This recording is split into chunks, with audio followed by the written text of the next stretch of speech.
Je vous invite à écouter très attentivement ces vidéos. J'ai constaté que beaucoup de gens regardent les vidéos de cette chaîne mais ne s'abonnent pas. Alors je vous invite à vous abonner afin de nous donner de la force. D'accord? Cliquez sur le petit bouton s'abonner et allez dans les commentaires commenter. Est-ce que tu es prêt à nettoyer les assiettes? Est-ce que tu es prêt à laver les toilettes? Est-ce que tu es prêt à garder les enfants les plus impolis du monde? Est-ce que tu es prêt à nettoyer les personnes âgées? Est-ce que tu es prêt, est-ce que tu es vraiment prêt à voyager pour l'Europe, le Canada ou les États-Unis? Tu vois ta douche que tu refuses de nettoyer, que tu refuses de laver chaque semaine là. C'est ça que tu vas aller faire dans la maison de quelqu'un d'autre. Ça sent ou ça ne sent pas où tu vas nettoyer. Quand on te dit viens laver les assiettes, tu dis non, c'est quoi, il faut laisser. Tu vas faire la plonge. Ici on n'appelle pas ça laver les assiettes. On appelle ça faire la plonge. Et tu laves, tu es debout. Comme ça.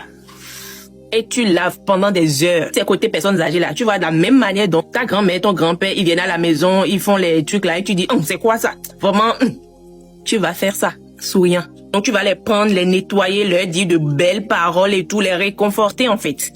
Pire encore, tu peux même être capable de dormir à côté des morts. Tu deviens morguier aussi, des fois pour ajouter dessus. Donc, je vous repose la question. Est-ce que vous êtes prêts? Parce que c'est vrai, vous aurez peut-être des jobs étudiants à la caisse, mais tout de suite comme ça, la probabilité est très faible. Les enfants impolis, tu vois la manière dont tes frères sont impolis, tu leur claques la tête, tu les gifles. Tu peux pas. Et en plus, ils vont te crier dessus. Tu ne vas rien faire.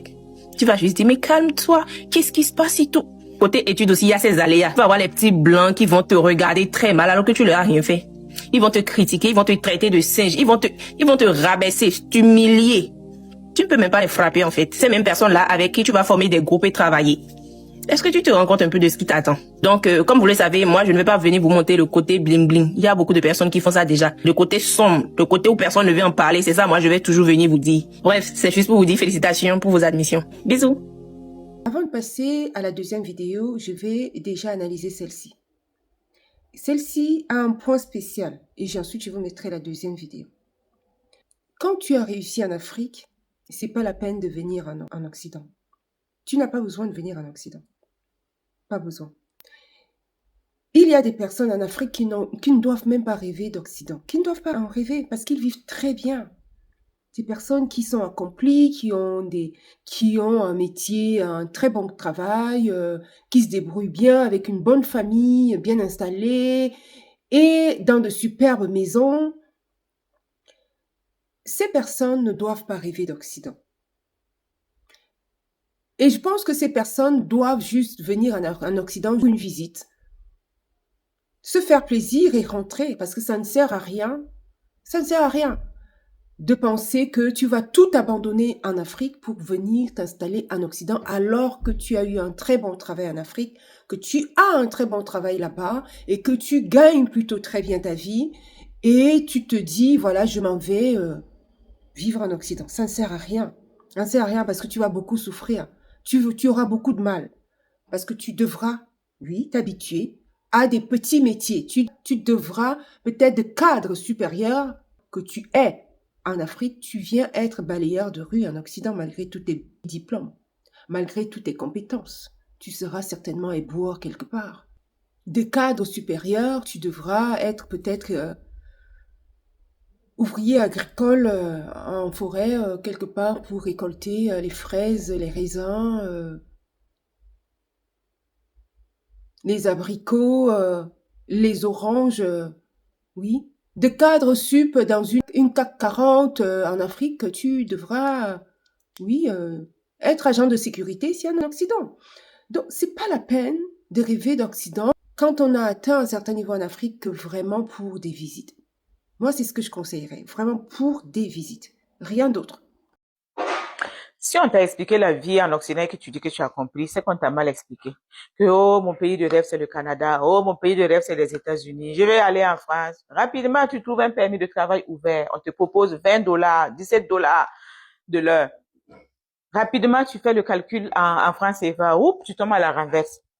Dès que tu te réveilles, paf, tu fais tes valises et tu es parti. Ce qu'on ne t'a pas expliqué là, dans les 17, 20 dollars de l'heure là, tu vas payer les impôts, tu vas payer les assurances, le loyer, la nourriture, le transport.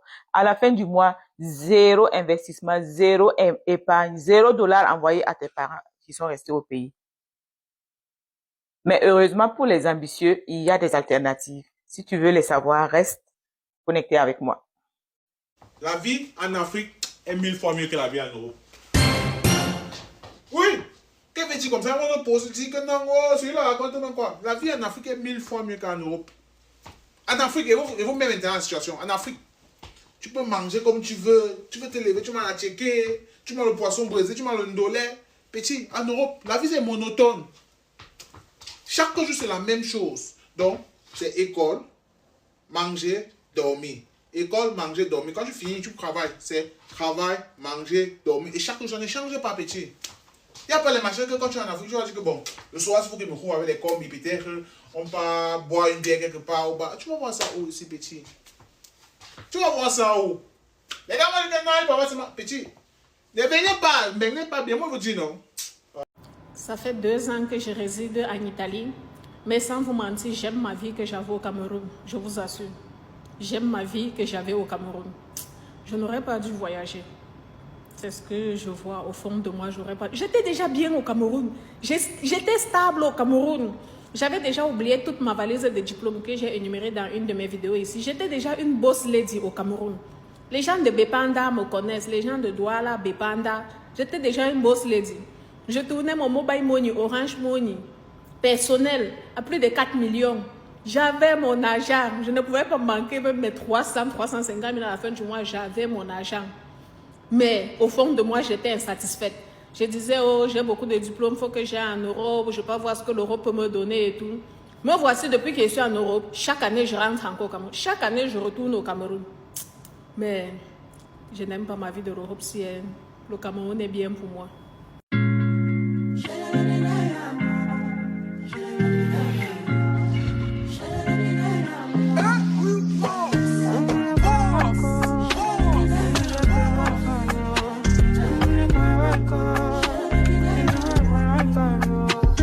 See, I don't look like waiting, I don't see. I will never forget the 90s. Many nights I go to beg for mercy. Sickle self been show me crisis. Yippee-yi, oh, yippee-yi, yeah. It's not my birthday, but I got some cake. What you say? Bang, bang, any day. Zoom, zoom, on my way. I did try for myself. VIP no regular. Can't copy this one. Any moment. You decide to my precinct, oh. Girl, this your back in a accent, oh.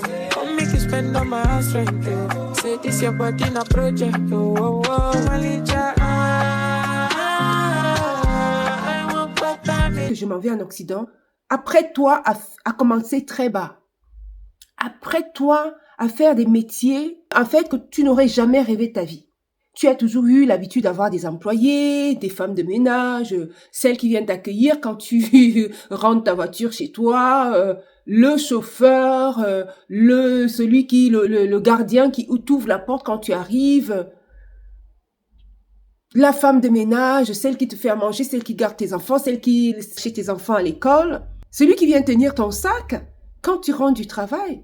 Tu as toujours eu à avoir toutes ces ressources. Et du jour au lendemain, tu te retrouves sans rien.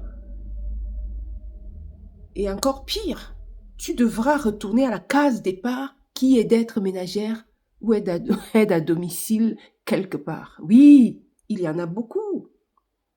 Il y en a beaucoup qui se sont retrouvés à des situations comme ça. De très, très, très dignes positions en Afrique se retrouvent à être auxiliaires de vie à un niveau très bas. Auprès des particuliers, aide à domicile, éboueurs, femmes de ménage, sorties d'école, femmes de repassage, alors que cette personne avait toutes ses ressources pour elle en Afrique. Oui, donc c'est pour ça que quand tu as réussi en Afrique, c'est pas la peine. Moi je dirais quand tu gagnes déjà 300 000, 400 000 en Afrique, francs CFA, c'est pas la peine de rêver de l'Europe. 300, 400 000, à partir de 400 000, 300 000 en Afrique, c'est pas la peine. C'est pas la peine. Le stress en Europe, personne n'en parle vraiment. Les gens voient les salaires, les opportunités, mais ils ne voient pas la pression constante.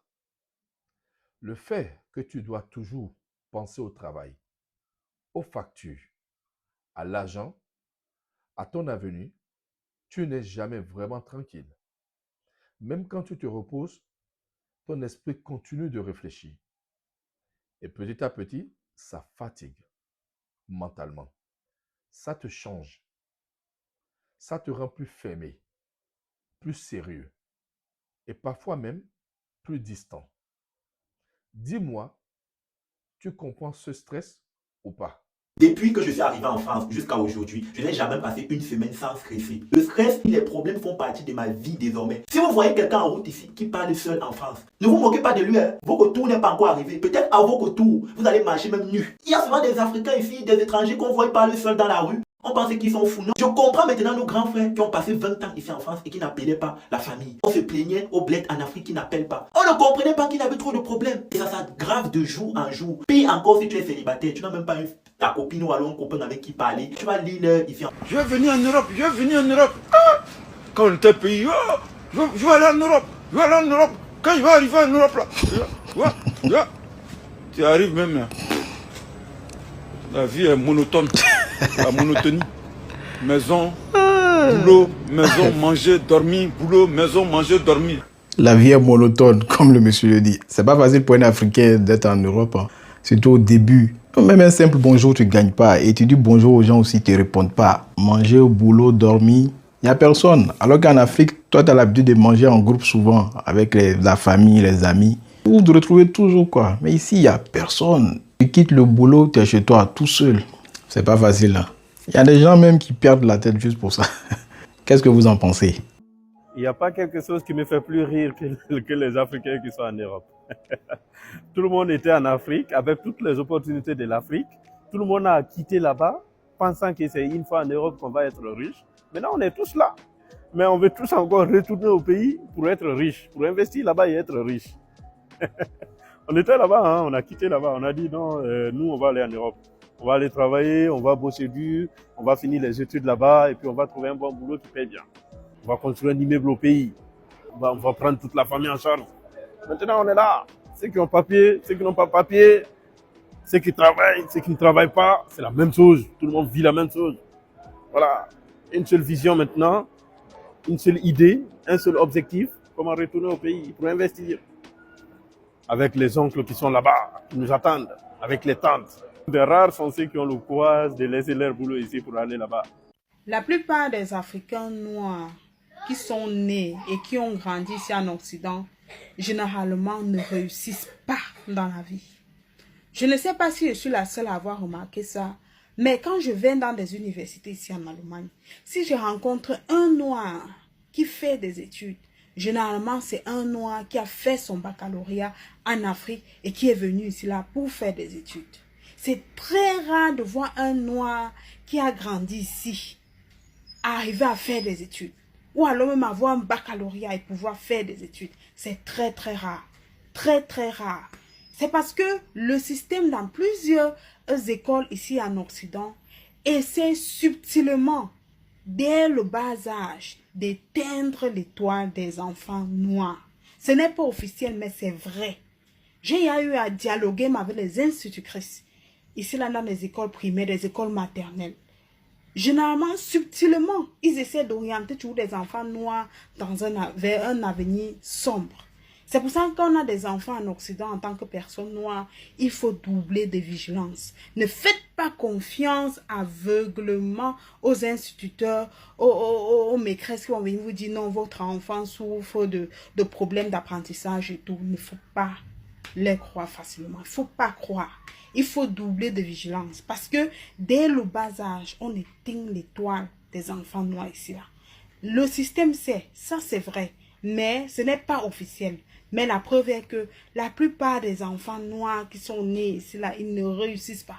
Et c'est la raison pour laquelle ils ne réussissent pas. Parce qu'on éteint leur étoile dès l'école. Bon, certains me diront, oui mais écoute, moi j'ai besoin pour mes enfants d'avoir de bonnes écoles. Parce que oui, beaucoup, ces personnes-là qui parfois font ce sacrifice, moi je dis, c'est vraiment un véritable sacrifice de te dire, je laisse un si bon travail pour aller à l'aventure en Europe. Non, c'est un sacrifice pour ces enfants. Il y en a qui le font. À dire, ils le font, ils laissent tout, ils laissent toute cette vie de rêve pour venir se chercher en Occident et pour leurs enfants, pour dire, ils se disent, mais écoute, j'ai besoin que mon enfant soit dans de très bonnes écoles et c'est maintenant que ça doit se passer. Tu te retrouves dans une situation difficile. Il y en a qui te sortiront ces raisons. Bon, c'est leur raison, hein, mais moi je pense que c'est vraiment pas la peine. Quand tu as une bonne position en Afrique, tu peux vraiment t'arranger plus tard à ce que ton enfant vienne faire des études supérieures en Occident. C'est pas pour venir profiter, parce qu'il y en a justement qui le font, pour venir profiter du système tant que l'enfant est encore petit. Et pour que l'enfant ait facilement les papiers. Quitte à ce que ça passe un peu par des moyens un peu compliqués. Mais moi, je pense que quand on a une certaine posture, on a une bonne position en Afrique, qu'on gagne bien sa vie, on peut faire venir son enfant en Occident facilement pour faire ses études supérieures. Et ça ne sera que tout bénéfice pour vous. Je sais de quoi je parle. Les études supérieures ici en Occident, c'est compliqué pour les étudiants. C'est compliqué, ça peut être compliqué. Et encore pire si ton enfant vient tout petit et qu'il n'est pas préparé. Il peut être confronté à beaucoup de choses, beaucoup d'aléas. Donc c'est tout à fait bien, c'est mieux, c'est préférable que tu élèves ton enfant là-bas, que tu l'éduques là-bas et qu'il vienne déjà bien ancré, bien solidifié, bien, parce que je vais vous dire, oui, ce n'est pas si facile souvent même pour les étudiants, même quand ils arrivent déjà bien accomplis. Imagine-toi alors ton enfant qui arrive ici encore frêle, soi-disant tu as besoin que, bon, et encore là, c'est dans le cas des personnes qui ne viennent pas avec leurs enfants, qui viennent les laisser comme ça chez un frère, chez une tante, chez une personne très éloignée, chez une reconnaissance ou quoi. C'est encore plus difficile. Parce que si c'est déjà difficile pour les étudiants, combien de fois un enfant qui vient traite encore plus tôt. Donc c'est mieux que tu forges déjà ton enfant sur place et pour les études supérieures, que tu l'envoies. Et non que toi-même, tu abandonnes tout là-bas, tu te sacrifies pour abandonner tout là-bas et venir vivre une vie compliquée, une vie difficile. Tu vas recommencer à zéro. Recommencer à zéro, c'est quoi? C'est de faire les plus bas métiers, les plus bas des métiers. Agent d'entretien, ouvrier agricole, agent de ménage, femme de chambre, éboueur, enfin, il y en a tellement.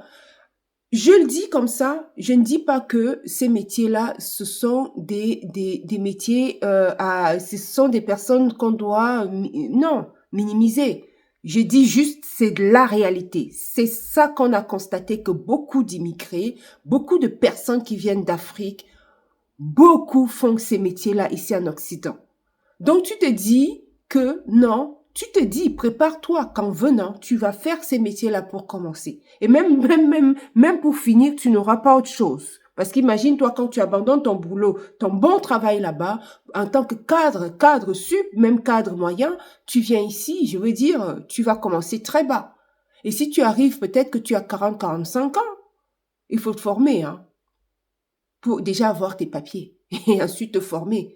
L'âge passe, 50, 60 ans, tu ne seras même pas à l'aise. Donc, tu n'auras même plus l'occasion de faire le travail que tu avais fait chez toi, là où tu étais dans ton pays. Être cadre à nouveau ici en Occident, oublie ça. Tu seras dans les métiers les plus bas. Donc, et encore pire, les Africains qu'on connaît quand ils sont à un niveau cadre sup, viens les voir, hein. Viens les voir. C'est l'orgueil que tu vas voir. C'est ça que tu vas voir? Eh bien oui, tu vas le voir. Imagine-toi alors, tu vas dégringoler, tu te retrouves à une position très, très, très compliquée, très basse ici en Occident. Donc, c'est pas la peine. Je vous dis à très bientôt à une autre vidéo. Ciao.